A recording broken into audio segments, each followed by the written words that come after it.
Halo guys, pada kesempatan kali ini kita akan mencoba mereview Honda ADV 160 setelah penggunaan kurang lebih 2 bulan dengan jarak kurang lebih 1000 km pertama melawan para pesaingnya dari Yamaha, yaitu NMAX Turbo dan Aerox Turbo, serta saudaranya sendiri yang sudah facelift, yaitu Honda PCX 160.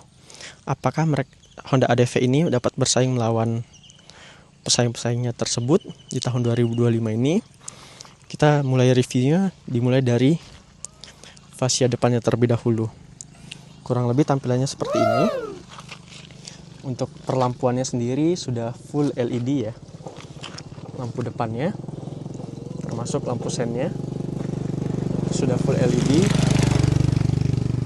Dan untuk Honda ADV ini sudah ada feature terkontrolnya ya, dengan singkatan HSTC, Honda Selectable Torque Converter. Lalu untuk kelebihan pertama dari Honda ADV ini, dia windshieldnya cukup besar ya, dan bisa dinaik turunkan dibandingkan pesaingnya. Memang kalau untuk dari segi harga, pada awal launching Honda ADV 160 ini, harganya cukup mahal ya dibandingkan pesaingnya. Namun kalau untuk saat ini di tahun 2025, pesaing-pesaingnya tersebut harganya sudah mencapai 40 juta ke atas.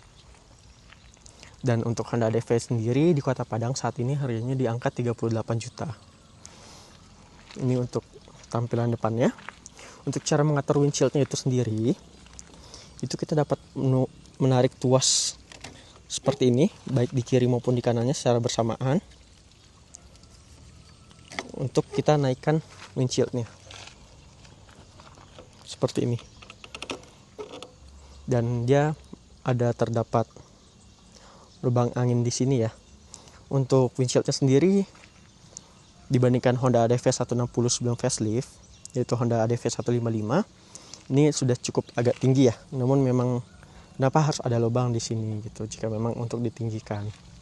Jadi masih agak sedikit, mungkin bisa dikatakan gimmick lah ya, tapi menurut saya kalau untuk penggunaan touring itu cukup berguna ya untuk windshieldnya ini menghalau angin.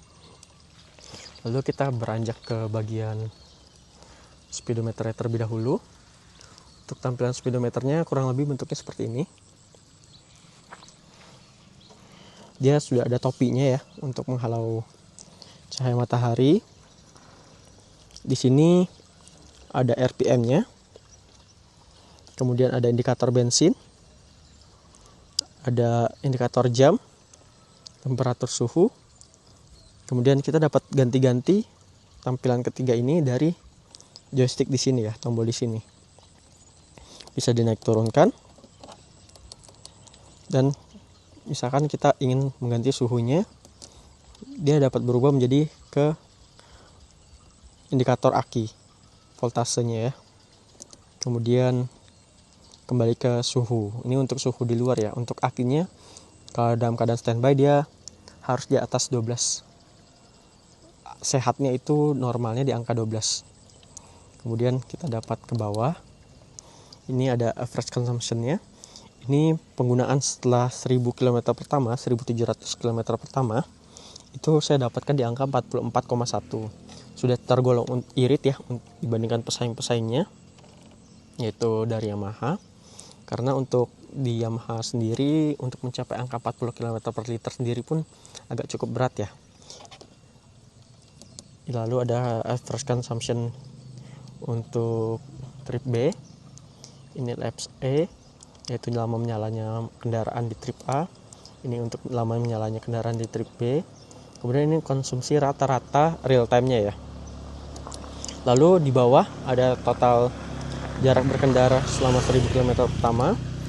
Ini trip A, trip B. Kemudian HSTC-nya bisa kita atur dengan cara menekan tombol kanannya secara lama untuk mematikan HSTC-nya ya. Nanti akan muncul indikator di sini apabila HSTC-nya mati. Kemudian di sini ada indikator untuk kunci. Kemudian ada indikator sen. Kemudian di bawahnya ada indikator lampu ABS, indikator kunci, kemudian temperatur suhu, dan check engine, dan juga idling start stop-nya. Jadi untuk tipe ABS ini dia sudah ada idling start stop-nya. Ini tipe yang ABS ya. Saya beli di bulan November kemarin. Ini sudah untuk di stang kanannya sudah ada tombol ending start-stop, kemudian lampu hazardnya, starter, dan karena dia masih menggunakan model stang seperti ini, stang besi seperti ini, itu saya dapat dengan mudah memasangkan aksesoris seperti gantungan barang dan juga phone holder, karena memang untuk Honda ADV ini tidak ada gantungan barangnya sama sekali dan tidak ada baut-baut yang bisa coba untuk memasangkan gantungan ya di bagian sini. Jadi kalau untuk di Honda kan PCX sudah ada roadsync, jadi di display ini sudah bisa menampilkan maps ya. Sedangkan untuk ADV ini belum, jadi masih harus menempelkan handphone di sini untuk navigasi. Kemudian untuk di kirinya itu ada lampu sen, lampu sen, kemudian klakson, bunyinya seperti ini.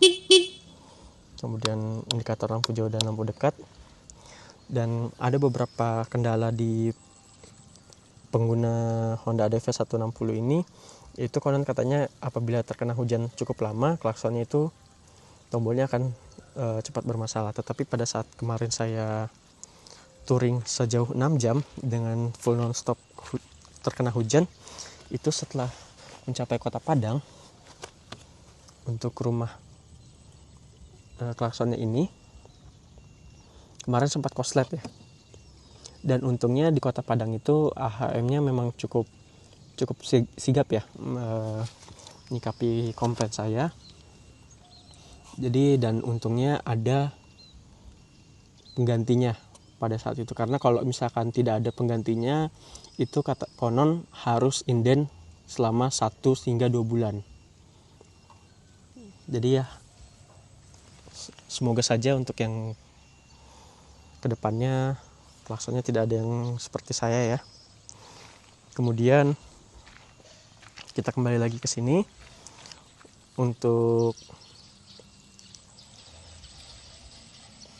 starternya sendiri, tombolnya sudah seperti ini modelnya ya. Untuk kuncinya sudah model yang keyless. Untuk kunci seperti ini mengarahnya. Lalu untuk membukanya dipencet terlebih dahulu tombolnya, ini untuk posisi netral. Kemudian ini untuk membuka, kita pencet lagi, arahkan ke sini untuk membuka jok dan tangkinya seperti ini. Kalau untuk tangkinya ini cukup halus ya cara membukanya. Kapasitasnya 8 liter dengan konsumsi sebesar itu seharusnya sudah sangat lebih dari cukup ya kalau dibandingkan dengan Lexi yang tangkinya lebih kecil, dan juga NMAX juga lebih kecil tangkinya dibandingkan ini, dan konsumsinya juga lebih baik ya dibanding para pesaingnya tersebut. Kalau untuk tutup ini saya masih belum menemukan kendala ya di motor saya ini, seperti itu. Kemudian untuk menyalakan motornya, kita putar lagi tuasnya satu kali lagi ke arah paling kiri seperti ini. Dan karena tangkinya ini posisinya di depan sini, sehingga bagasinya ini terhitung cukup luas ya jika dibandingkan pesaingnya dari Yamaha. Karena kalau di pesaing Yamaha itu kapasitas tangkinya di angka 25 liter, sedangkan di Honda ADV ini sama dengan PCX di angka 30 liter. Bisa memuat helm full face yang cukup besar. Kemudian dapat menaruh jas hujan juga di belakangnya. Untuk posisi akinya sendiri di sini,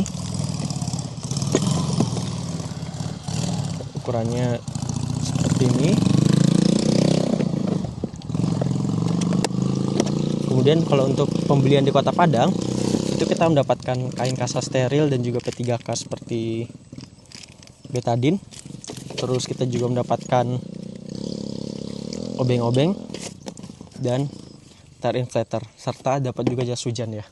Untuk buku manualnya sendiri saya taruh di sini seperti ini. Dan jok ini sudah saya pakaikan cover jok tambahan ya dengan model velcro. Ini tuh untuk menambah kenyamanan apabila touring, karena joknya ini kalau Honda memang joknya terkenal agak sedikit keras dan tipis ya dibandingkan Yamaha, sehingga saya tambahkan cover jok seperti ini.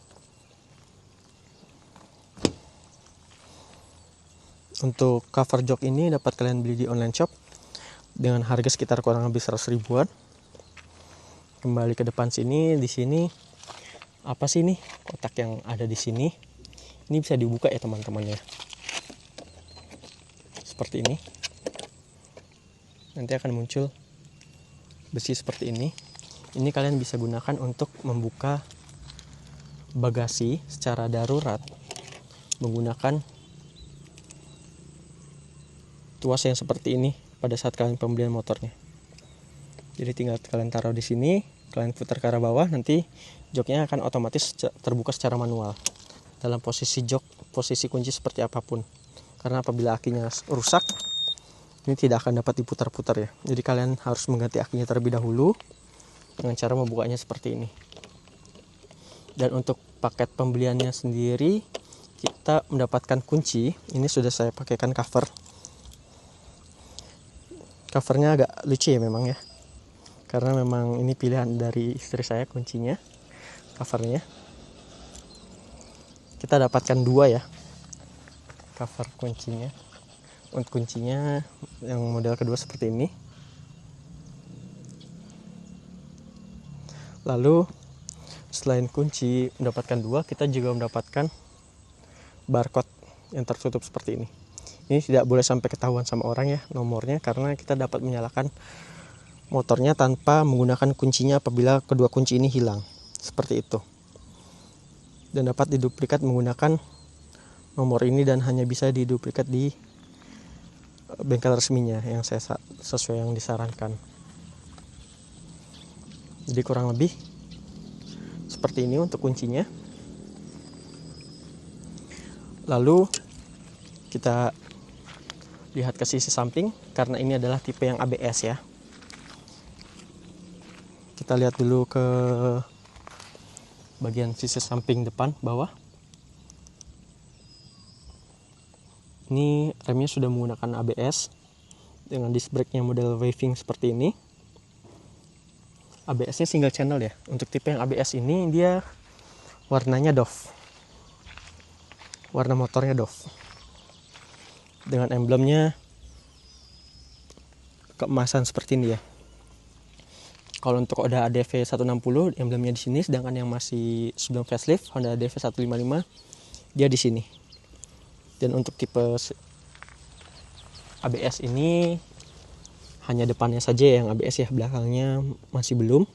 Tetapi dia sudah menggunakan cakram.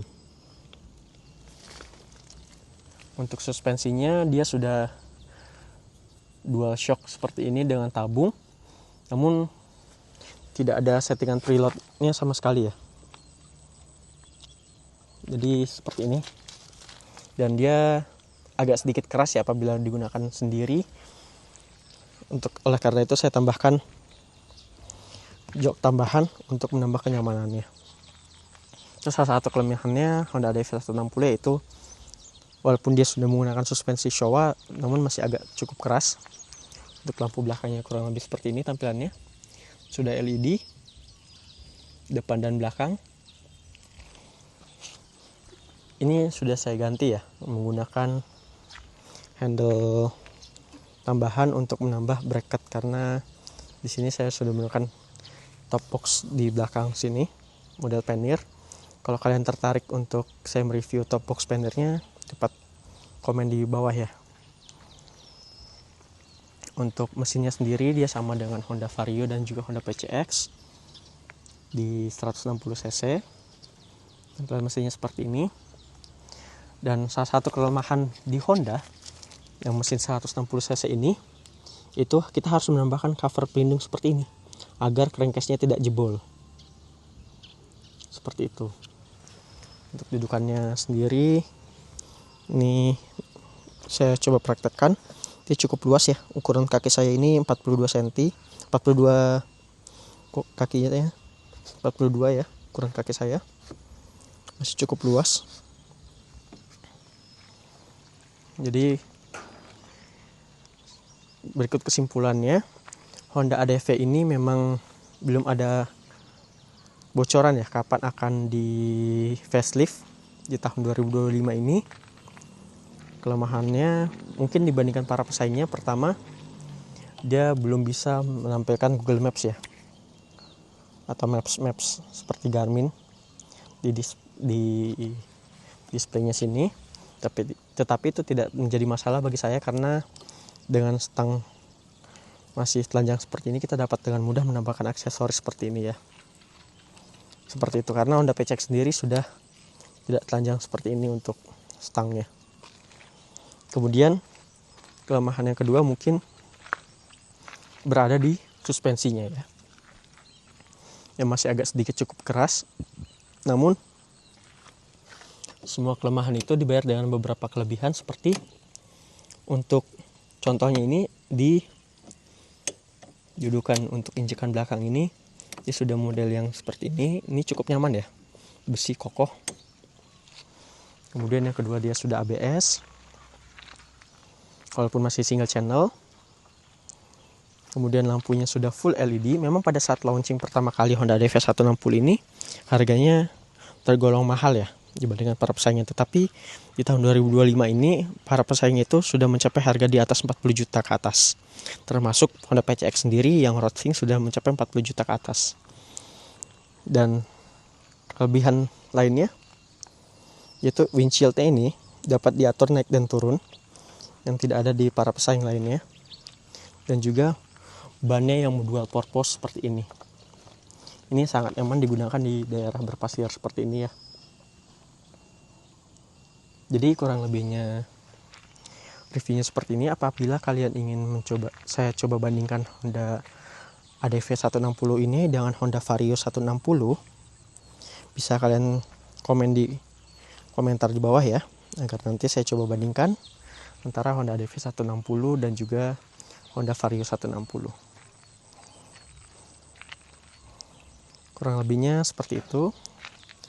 Apabila ada pertanyaan dapat ditulis di kolom komentar ya. Nanti akan coba saya jawab satu persatu.